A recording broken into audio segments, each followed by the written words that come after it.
In this lesson, we'll take a look at how to draw a realistic cupcake with colored pencils, and we'll also be using Neocolor II water-soluble wax pastels. For this demonstration, we'll be working on Canson Me Tots pastel paper. The paper has a heavily textured side and a less textured side.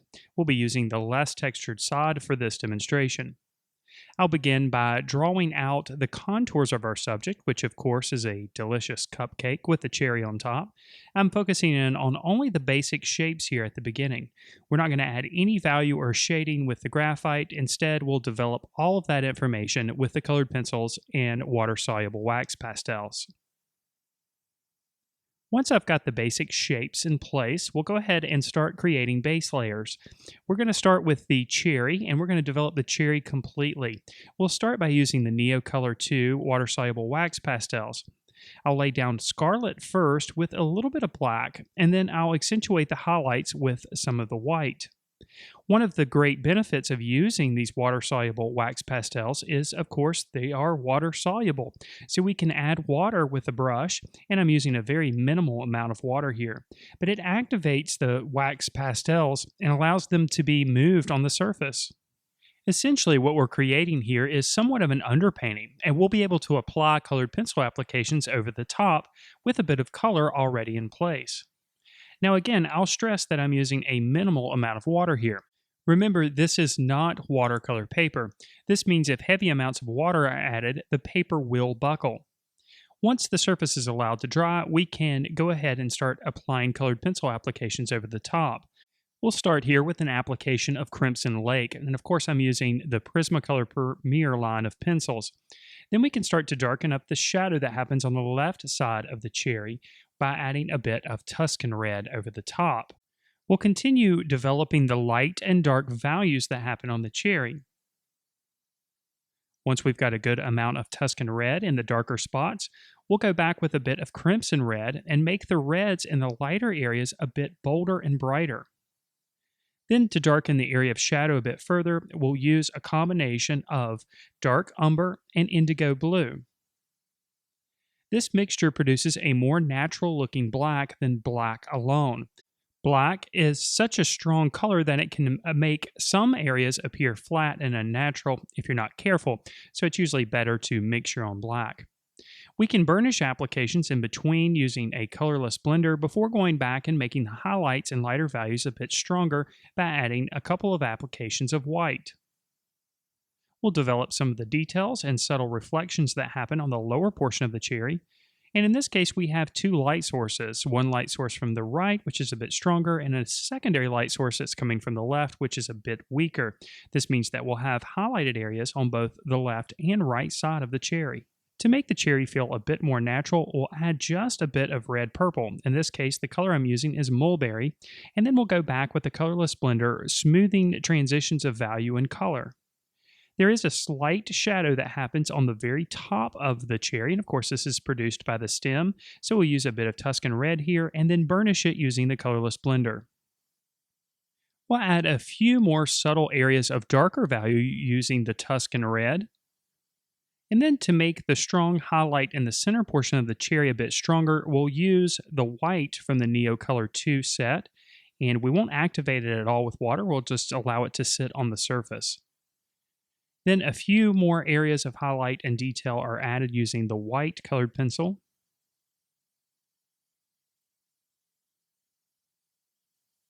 Now we'll move on to the stem for now. We may revisit the cherry in the future. Again, we'll reach for our Neocolor II water-soluble wax pastel and add an application of yellow-green, and then activate it using a bit of water. Now we'll concentrate on developing the shadowed areas of the stem using apple green.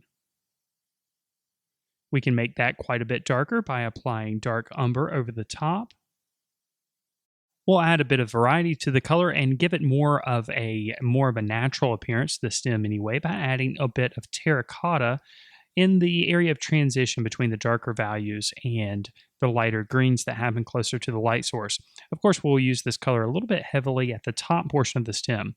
Now, to make the light source on the right side a bit more evident, we'll add a bit of cream here and there, and then of course that increases the contrast between the darker shadows and the lighter highlights on the right side. Then we can go back again with the dark umber and add a few of the details and make the contrast even stronger before going over the entire stem with the colorless blender, burnishing those applications. All right, now let's move on to the sugary part. The most sugary part, of course, which is the frosting. We'll start with an application of the Neocolor II water soluble pastels. And of course, we will activate that with a bit of water.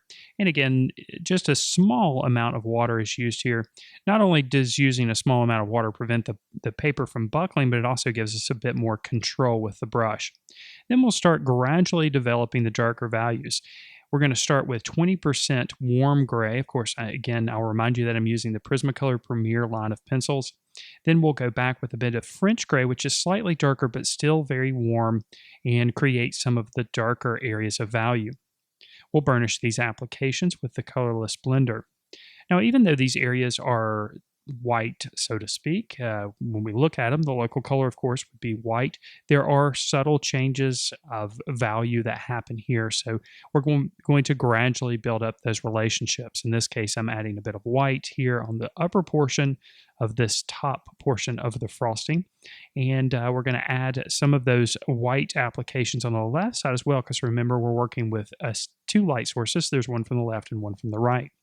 We can strengthen the highlights a bit further by applying the Neocolor II over the top of the colored pencil applications. You'll notice that the Neocolor II applications are much stronger than the applications made with the Prismacolor pencils alone. Then lastly, we'll add just a touch of cream to add a little bit more depth to the color. Then we'll repeat the process on the lower portion of the frosting. Again, starting with that 20% warm gray, developing some of the darker areas and tiny little subtle recesses that happen with the French gray. We'll burnish these applications again using the colorless blender. Of course, that's going to smooth the transitions of color and value, but also work the texture into the tooth of the paper a bit, smoothing that texture so it looks a little bit more creamy like frosting. And then again, we'll go through the process of pushing that value relationship by adding white in areas on the upper portion of the lower portion of the frosting on the right and the left side, burnishing those applications as we go. And then lastly, we'll add just a bit of cream there to add a little bit more depth to the color as well. And then we can strengthen some of the highlights a bit further with the Neocolor II. Working our way down now, we'll address the cake portion of the cupcake. And again, we'll start with the Neocolor II, this time applying a brown, and then activating it again with a small amount of water, just so that we've got an application where the color is fairly solid on the surface. We'll start by addressing some of the middle to light values with cream all the way across, creating textural marks that resemble that which you would find in a cake on a cupcake, or the cake section of the cupcake. We'll add a few areas of terracotta before going back with the dark umber to start pushing some of the darker values. We'll add a few specks of darker values in the middle portion of the cake, and we'll add some darker values, of course, underneath the frosting where we have an area of cast shadow, and just above the paper that the cake is in, which we'll address in a moment. In this case, the strongest area of shadow happens about 3/4 of the way from the right side towards the left portion. And we're going to make more of the darker values exist in this area so it appears more like this section is rounded. Then, of course, as we make these applications, we'll go back with the colorless blender and work those applications into the tooth or texture of the paper.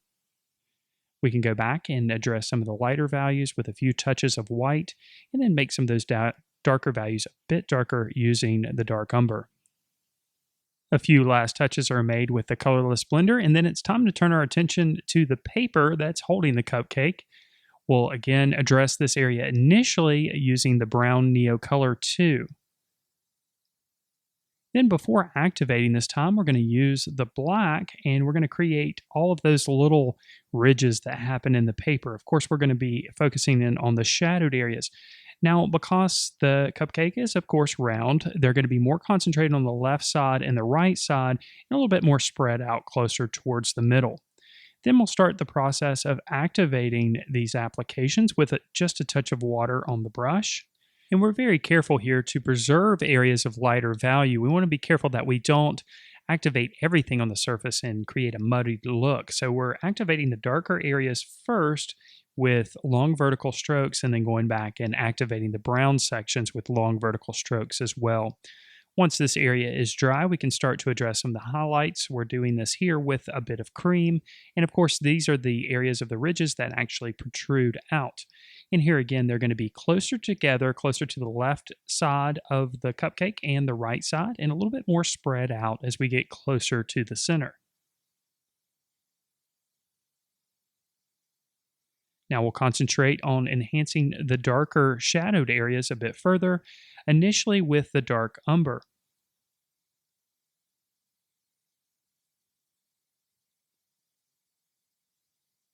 We'll patiently work our way across the paper section before going back with the indigo blue, making again a more natural looking black, more natural looking shadowed area.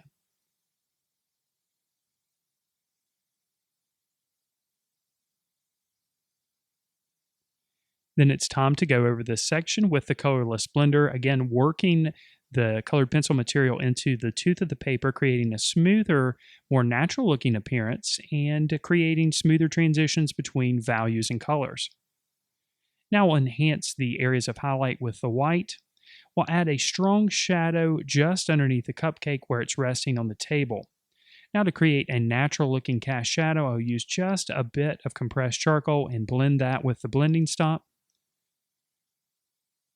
And now our realistic drawing of a cupcake using colored pencils and Neocolor II water-soluble wax pastels is complete.